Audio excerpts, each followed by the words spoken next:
አንደኛ፣ አብራችሁ ጊዜ አሳልፉ። የተለያዩ ጉዞዎችን አብራችሁ ለመጓዝ ሁኔታዎችን ማመቻቸት፣ እንዲሁም ከዚህ በፊት ያላያችኋቸውን ቦታዎች አብራችሁ ሆናችሁ መጎብኘት ስትችሉ በመካከላችሁ ያለውን የመተሳሰብ ደረጃ የበለጠ እንዲጠነክር ማድረግ ትችላላችሁ። በተጨማሪም በግንኙነታችሁ ውስጥ አስደሳች የሆኑ ትዝታዎችን ለማስቀመጥም በጣም ይረዳችኋል። በተቻለ መጠን በሳምንት አንድ ጊዜ ሊሆን ይችላል። ያለምንም ረብሻ ሁለታችሁ ብቻ የምታሳልፉበትን የተመቻቸ ጊዜ መፍጠር አስፈላጊ ነው።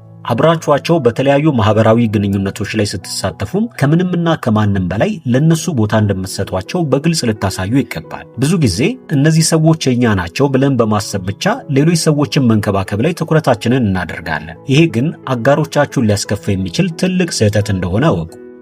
ሁለተኛ፣ ራስን መውደድ።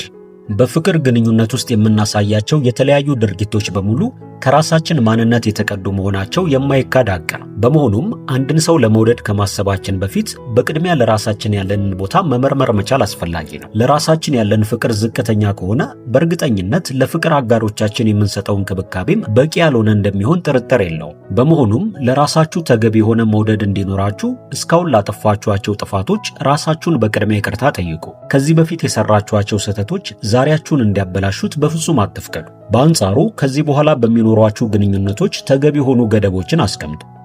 ሶስተኛ፣ ተገቢውን ቦታ ስጧቸው። የፍቅር አጋሮቻችሁ በዋናነት ከእናንተ የሚፈልጉት ነገር የእውነት እንደምትወዷቸውና ቦታ እንደምትሰጧቸው ማወቅ መቻል። ይህንንም ከእናንተ ጋር በሚያሳልፏቸው ጊዜያቶች በሙሉ በተለያዩ መንገዶች ለማረጋገጥ ሙከራ ያደርጋሉ። ለምሳሌ አንደኛው መንገድ ኩርፊያ ሊሆን ይችላል። በዚህ ጊዜ እናንተም ምክንያቱን ለማወቅ ጥረት ስታደርጉ እንዲሁም ችግሮቹን ለማስተካከልም ላይታች ስትሉ ሲመለከቱ ለነሱ ቦታ እንደምትሰጧቸው እርግጠኛ መሆን ይጀምራሉ። ስለሆነም ለሚያነሷቸው ሐሳቦች አሊያም ለሚያደርጉላችሁ ነገሮች በሙሉ ተገቢውን ትኩረት እንደምትሰጧቸው አሳዩ። ሁሌም ቢሆን የሚሰማቸውን ስሜት በፍጹም አሳንሳችሁ ለመመልከት እንዳትሞክሩ። የሚያነሷቸው ሐሳቦች ለእናንተ ያን ያህል የሚያስጨንቁ ሆነው ባታገኟቸው እንኳን ከልብ ልታዳምጧቸው ግድ ነው።